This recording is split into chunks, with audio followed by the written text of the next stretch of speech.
Vamos então, meus irmãos, abrir a palavra de Deus. Eu os convido a ficarem de pé, porque depois, irmãos, vão sentar-se, vão ficar descansando, ouvindo atentamente a palavra do Senhor. Na segunda epístola de Pedro, capítulo 3, nos versos de 1 até o verso 13. Segunda epístola de Pedro, capítulo 3, versos de 1 a 13. Eu vou ler, os irmãos acompanhem suas Bíblias, a leitura da palavra de Deus. Segundo Pedro, capítulo 3, de 1 a 13. Amados, esta é agora a segunda epístola que eu vos escrevo, e ambas procuro despertar com lembranças a vossa mente esclarecida, para que vos recordeis das palavras que anteriormente foram ditas pelos santos profetas, bem como do mandamento do Senhor e Salvador, ensinado pelos vossos apóstolos. Tendo em conta, antes de tudo, que nos últimos dias virão escarnecedores com os seus escárnios, andando segundo as suas próprias paixões, e dizendo: onde está a promessa da sua vinda? Porque desde que os pais dormiram, todas as coisas permanecem como desde o princípio da criação. Porque deliberadamente esquece que de longo tempo houve céus, bem como terra, a qual surgiu da água e através da água pela palavra de Deus, pela qual veio a perecer o mundo daquele tempo afogado em água. Ora, os céus que agora existem e a terra pela mesma palavra têm sido entesourados para fogo, estando reservados para o dia do juízo e a destruição dos homens ímpios. Há, todavia, amados, uma coisa que não deveis esquecer, que para o Senhor um dia é como 1000 anos, e 1000 anos como um dia. Não retarda o Senhor a sua promessa, como alguns a julgam demorada. Pelo contrário, Ele é longânimo para convosco, não querendo que nenhum pereça, senão que todos cheguem ao arrependimento. Virá, entretanto, como ladrão o dia do Senhor, no qual os céus passarão com estrepitoso estrondo, e os elementos se desfarão abrasados. Também a terra e as obras que nela existem serão atingidas. Visto que todas estas coisas hão de ser assim desfeitas, deveis ser tais como os que vivem santo procedimento e piedade, esperando e apressando a vinda do dia de Deus, por causa do qual os céus incendiados serão desfeitos e os elementos abrasados se derreterão. Nós, porém, segundo a sua promessa, esperamos novos céus e nova terra, nos quais habita justiça. Amém, irmãos. Poder sentar, irmãos.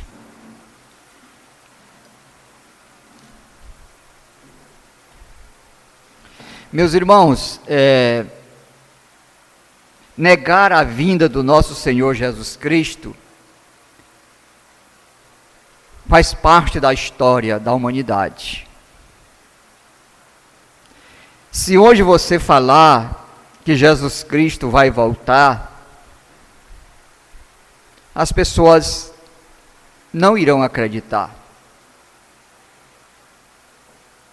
Não é verdade? Nós estamos prestes a uma cristandade comemorar o que chama de Semana Santa, ou seja, todo mundo acredita que Jesus nasceu no Natal. As pessoas acreditam que Jesus morreu, pelo menos entre aspas, né? Eles acreditam, tanto é que vão comemorar agora a morte e depois a ressurreição, no chamado domingo de Páscoa, que a cristandade, né, chama assim. Mas se você falar que esse mesmo Jesus que nasceu, que viveu, que morreu, que ressuscitou, e que foi para o céu, e que o dia vai voltar, aí as coisas mudam de figura. Não é verdade? A maioria das pessoas não crê nesta palavra. Mas o apóstolo Pedro disse que isso não é novo. Ele disse que isso já acontecia nos primórdios da história da igreja, nos primórdios do cristianismo. E ele escreve a sua epístola, a segunda epístola, para recordar aos irmãos que isso já estava acontecendo no meio da cristandade e também acontecendo no meio dos homens ímpios. E ele diz: esta já é a segunda epístola que eu escrevo para vocês. E eu quero relembrar para vocês, eu quero que vocês recordem aquilo que já foi dito pelos santos profetas e também pelo mandamento do Senhor e Salvador Jesus Cristo, que foi ensinado pelos apóstolos. O que Jesus Cristo ensinou, o que os apóstolos ensinaram, é que, verso 3, tendo em vista que, antes de tudo, que nos últimos dias virão escarnecedores com os seus escárnios, andando segundo as suas próprias paixões. Então são escarnecedores que vivem fazendo a vontade da carne e do pensamento, ou seja, vivendo segundo as suas próprias paixões.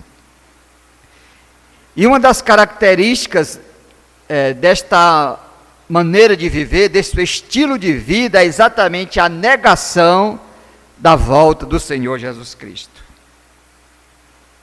Verso 4, o que eles dizem? E dizendo: onde está a promessa da sua vinda? Porque desde que os nossos pais dormiram, todas as coisas permanecem como desde o princípio da criação. Então ele está dizendo o seguinte: olha, tudo está igual ao princípio da criação, nada mudou. Todos os dias o sol nasce, todos os dias o sol põe. Vem semana, vem meses, anos, décadas, milênios, e nada de extraordinário aconteceu. Isso é o que os escarnecedores estavam dizendo. E aí Pedro escreve para alertar a igreja a respeito deste fato, esta negação da vinda do Senhor Jesus Cristo. O tema da minha mensagem nesta noite é: a vinda do Senhor é certa. Muito bem, diante da negação da vinda do Senhor, o apóstolo Pedro vai desenvolver, para rebater, para combater esta ideia errada, ele vai argumentar de 4 maneiras. Ele vai combater esta ideia falsa usando 4 argumentos. 4 argumentos. E eu quero que os irmãos acompanhem o nosso raciocínio e ver quais são os argumentos que Pedro usa para combater esta ideia falsa de que desde o princípio da criação não houve nada de extraordinário, que tudo permanece como desde o princípio das coisas. Pedro vai dizer: isso não é verdade, isto é o conceito falso. E aí Pedro vai usar 4 argumentos, preste atenção, irmãos. Primeiro argumento, o argumento da história. Verso 5, então Pedro vai para a história. Pedro está dizendo: vocês estão dizendo que todas as coisas permanecem desde o princípio da criação. Pois então vamos examinar a história para ver se estas coisas são assim de fato. Verso 5, porque deliberadamente esquece que de longo tempo houve céus bem como terra, a qual surgiu da água e através da água pela palavra de Deus, pela qual veio a perecer o mundo daquele tempo afogado em água. Então Pedro está dizendo: olha, isso não é verdade o que vocês estão dizendo, que desde o princípio da criação as coisas permanecem inalteráveis. Está tudo do mesmo jeito. Não houve nenhuma intervenção sobrenatural no mundo desde que ele foi criado. Pedro está dizendo, isso não é verdade. Por quê? Lembre-se da história. O que a história diz? Que um dia Cristo destruiu esse mundo pelas águas do dilúvio. Então as coisas não estão desde o princípio da criação do mesmo jeito. Houve uma intervenção divina. Quando Deus olhou a humanidade, lá no capítulo 6 de Gênesis, a Bíblia diz que era continuamente mal todo o desígnio do coração. Então Deus chamou Noé, pediu que ele aparelhasse uma arca e disse que ia destruir toda a carne. E durante 120 anos, Noé, construindo a arca, pregava a palavra de Deus. Ele é chamado de pregoeiro da justiça. Então, enquanto ele aparelhava a arca, preparando-se para o dilúvio, ele pregava a palavra de Deus. E certamente ninguém acreditava que haveria de haver um dilúvio. Ninguém acreditava. Tanto é que ninguém acreditou. Mas Noé ainda salvou a sua família, no total de 8 pessoas. Então, veja que Pedro vai usar o argumento da história para provar para os escarnecedores que o mundo não está como desde o princípio da criação. Um dia Deus destruiu esse mundo com água.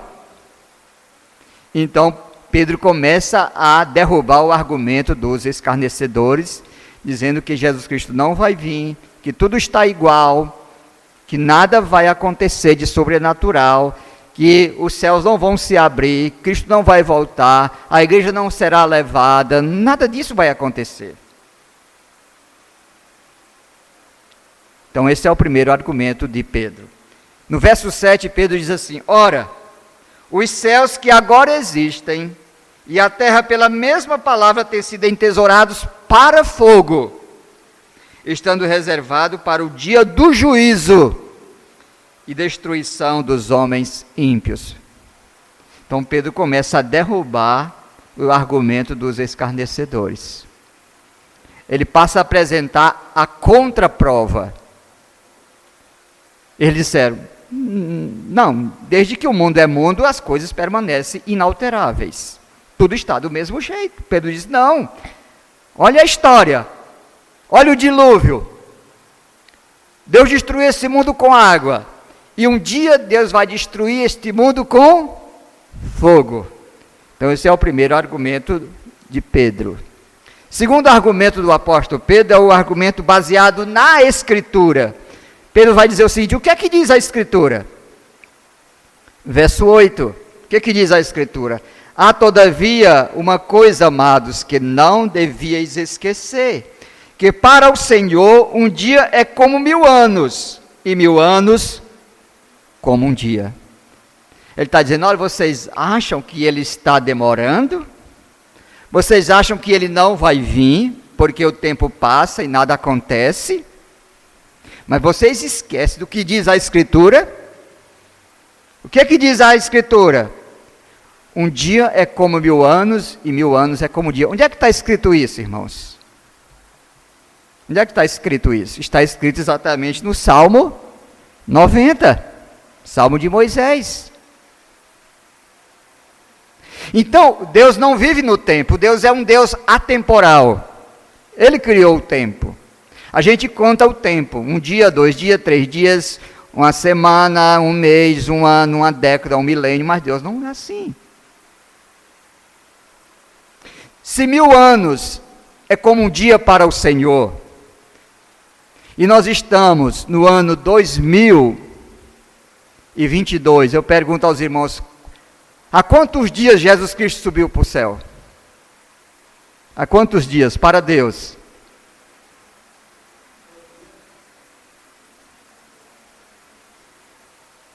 Dois dias e algumas horas, né? Se 1000 anos é como um dia, então nós estamos 2022, então são 2 dias e algumas horas que Jesus foi para o céu. Então Pedro está querendo argumentar o seguinte: vocês estão equivocados com esta ideia de que o mundo permanece igual, porque para Deus um dia é como 1000 anos e 1000 anos é como um dia. A gente acha muito tempo, não é? Uma década. A gente acha muito tempo um século. A gente acha muito tempo um milênio. Mas para Deus isso não é problema. Para Deus não é problema. O fato de Cristo demorar faz com que muitas pessoas não creem na sua volta, não é verdade? Porque diz, todo dia está do mesmo jeito. Amanhã vai ser segunda-feira, eu vou voltar a trabalhar. Amanhã o sol vai nascer. Se ele não nascer, vai chover. Mas o certo é que amanhã será um novo dia. E Cristo não vai voltar a nada, porque eu ouço essa história desde que eu sou crente. Esse era o argumento dos escarnecedores. Veja que eles eram escarnecedores, eles escarneciam da promessa de Jesus. Eles escarneciam da vinda do Senhor e diziam que isso era mentira. Então, como nós vimos, Pedro usa quarto argumento. Primeiro argumento baseado na história. Deus acabou um dia Deus acabou o mundo um dia com um dilúvio. Segundo, baseado na Escritura. A Escritura diz que um dia é como 1000 anos, 1000 anos como um dia. Terceiro argumento do apóstolo Paulo é baseado no caráter de Deus. Por que Cristo não voltou ainda? Por que aparentemente todas as coisas permanecem como desde o princípio da criação, segundo os escarnecedores, que isso não é verdade? Verso 9, o argumento baseado no caráter de Deus. Não retarda o Senhor a sua promessa, como alguns a julgam demorada. Pelo contrário, ele é longânimo, ele é paciente. De manhã estudamos sobre a paciência de Deus. Ele é paciente para convosco, não querendo que nenhum pereça, senão que todos cheguem ao arrependimento. Sabe por que Jesus não voltou ainda? Porque se ele tivesse voltado há 20 anos atrás, muitos de nós estaríamos perdidos. Muitos de nós teriam morrido sem salvação. Né? Então Pedro está dizendo, vocês acham demorado a vinda do Senhor? Mas ele faz isso pensando nos seus eleitos. Ele faz isso pensando em vocês. Ele é um Deus paciente. E ele não quer que os seus eleitos pereçam. Ele quer que todos cheguem ao arrependimento e todos vão um dia chegar ao arrependimento. Quem é de Cristo vai chegar ao arrependimento um dia. Às vezes nós, pelo fato de Deus ser paciente, nós achamos que Deus não vai cumprir suas promessas, nem suas ameaças, porque a gente na nossa cabeça diz, está demorando demais, é muito tempo. Olha quanto tempo a igreja existe,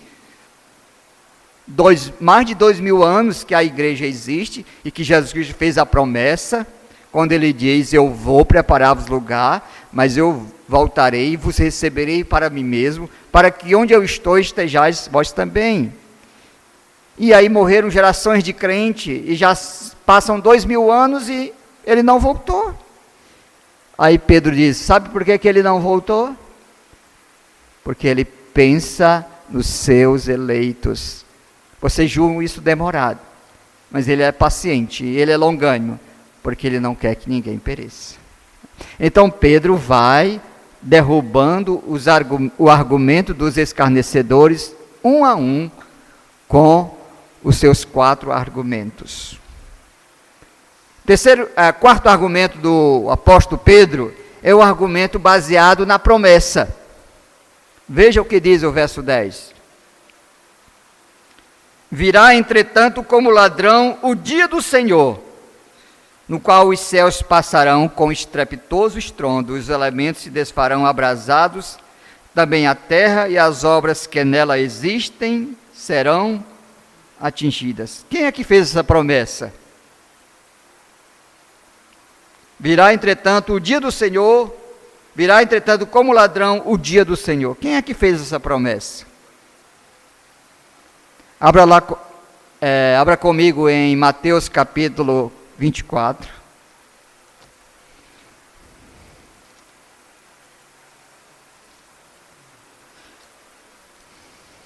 Mateus capítulo 24, versos 43 a 44. Mateus 24, 43, 44. Mas considerai isto: se o pai de família soubesse a que hora viria o ladrão, vigiaria e não deixaria que fosse arrombada a sua casa. Por isso ficai também vós apercebidos, porque a hora em que não cuidais, o Filho do Homem virá. Quem foi que disse que ele viria como ladrão? Ele mesmo. O próprio Senhor Jesus Cristo disse isso. Então Pedro está derrubando o argumento dos escarnecedores baseado na promessa de Deus. Ele fez uma promessa, Cristo fez uma promessa. E nós sabemos que Deus sempre cumpre suas promessas. O nosso Deus é fiel.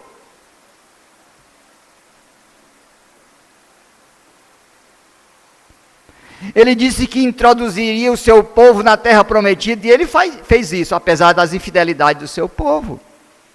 Ele disse que haveria de enviar o seu filho para morrer pelos nossos pecados, e ele fez isso. Ele disse que ressuscitaria o seu filho, que não deixaria que o seu filho visse corrupção, e ele fez isso. O Senhor Jesus Cristo foi assunto aos céus e prometeu voltar, e ele vai voltar. Você querendo ou não, você acreditando ou não, você gostando ou não, porque ele não depende de você.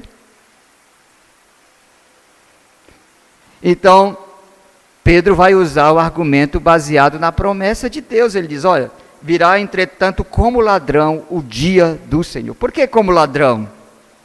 Porque o ladrão vem de uma maneira repentina, sem aviso. Se ele vai lhe roubar, ele não coloca uma placa na sua casa: amanhã eu vou entrar aí, porque senão você monta guarda. Mas ele vai vir de uma maneira inesperada, de maneira surpresa. Quem sabe, após nós terminarmos esse culto, ele pode voltar. Não é verdade? Então, o argumento dos escarnecedores de que onde está a promessa da sua vinda, porque todas as coisas permanecem desde que o princípio da criação, desde que os nossos pais dormiram, tudo permanece igual. Pedro diz: isso não é verdadeiro. E voltando a recapitular, ele usa 4 argumentos: argumento da história, argumento da escritura, argumento baseado no caráter de Deus e o argumento baseado na promessa de Deus. Muito bem, meus irmãos. Eu espero e eu acho que todos aqui creem na vinda do Senhor, não creem? Todos aqui creem nesta promessa, esperam e aguardam essa promessa, não é verdade? Muito bem. Agora, quais são as implicações éticas da volta de Cristo, esperar a volta de Cristo? O que é que isso tem a ver com minha vida no dia a dia? É isso que Paulo vai dizer nos restantes dos versículos. Como é que eu devo viver?